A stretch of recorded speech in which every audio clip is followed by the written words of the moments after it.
So, Ivana, why do you want to be a nurse? Oh my gosh, there's this Lillian Wald lady, and apparently she started nursing, and I mean she was so many things, like a public health person and a social worker and a nurse and so much more, and she was a woman before her time, you know what I mean? And super smart. I guess she became interested in nursing after seeing her sister give birth, and graduated from the New York City Hospital in 1891, and she was only 22. So originally she enrolled to go to medical school to be a doctor and all, and after that she was volunteering at the same time, going to immigrants and poor people's houses, in the New York City tenements, to give them nursing care. Well, apparently things were so bad, she had to make a difference. She knew she had to change the conditions that she saw, and so she abandoned her plan to be a doctor and moved to this house on Henry Street so she could be closer to the people that needed her. I mean, seriously, no, seriously, how noble can you be? So anyway, eventually, I guess this house sort of became the Henry Street Settlement in 1893, which evolved into the Visiting Nurses Society. And I think there was no money, and there was only 10 nurses, and they were giving hygiene lessons to the poor and the underprivileged, and teaching them about the spread of germs and disease, and preventative and acute and care like that, you know. And then basically she gave birth to the public health nurse. Without Lillian, oh my gosh, I don't know where we would be today. So this place on Henry Street, it really expanded, and it's kind of super big, and it still exists today. Apparently her legacy lives on. So, Ivana, I noticed you're wearing something around your neck. I thought you weren't allowed to wear those kind of things. Oh my gosh, this is Lillian. I wear her around my neck, instead of a cross, so I can keep her close to my heart, you know, sort of channel her spirit when I'm working. My motto is, instead of what would Jesus do, what would Lillian do? A guardian nurse on my shoulder, warning, Ivana, don't do that. Oh, I know, right? So I guess Lillian went on to do other things, she really helped kids and stuff, but I mean that conversation is for another time, because they're serving hoagies and grinders in the cafeteria, and the lunch lady is here. Peace out.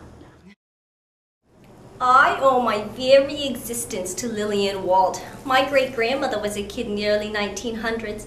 Healthcare back then was awful, just awful.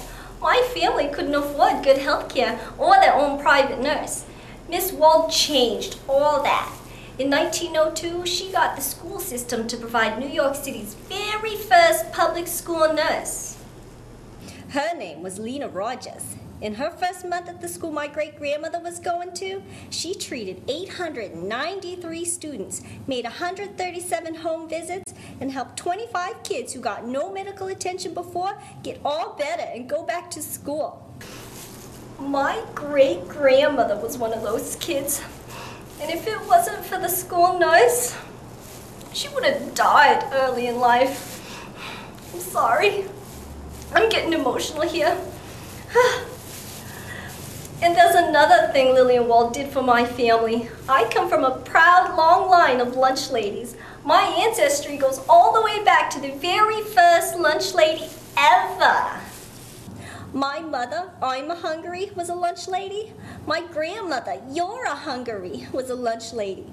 My great-grandmother, she's a Hungary, was a lunch lady.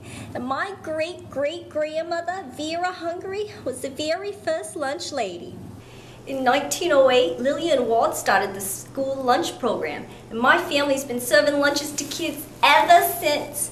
And I hear this Lillian Wald woman's done some amazing things, particularly around immigration and race relations. Lillian Wald?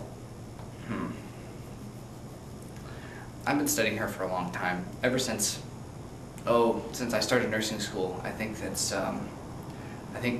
thousands of seconds of dedicated study to her career, and her contributions to immigrants' rights are one of the things that stands out the most, I think.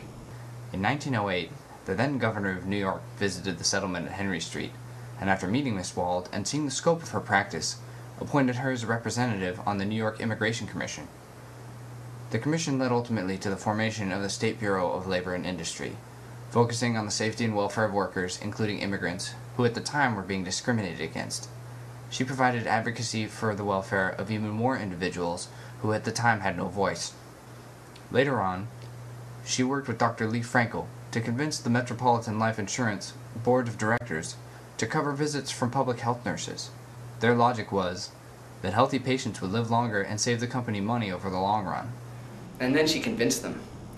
The partnership lasted for about 44 years and permeated the public health industry, the entire public health system, nursing, insurance companies, and actually the entire insurance industry itself.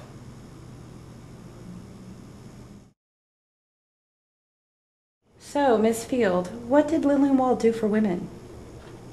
What did Lillian Wald do for women? Where do I begin? Okay, first of all, a little history background.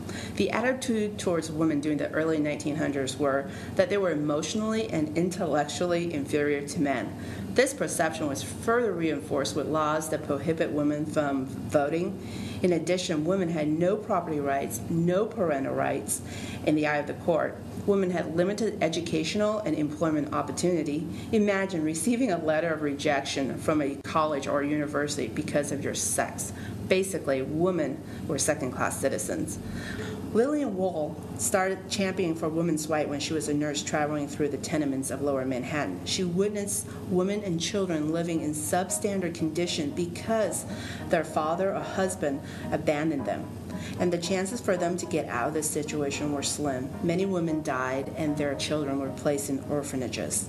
She advocated for these families and lobbied changes in the New York divorce laws. Her persistence paid off, and alimony was added on to the law. I could sit here and talk about Lillian Wald all day, her role in the women's suffrage, her work with women's trade unions, even her participation in women's birth control right. But I have a clients coming in soon, but I will leave you with this. Lillian Wald was more than a nurse. She became the voice of the underrepresented.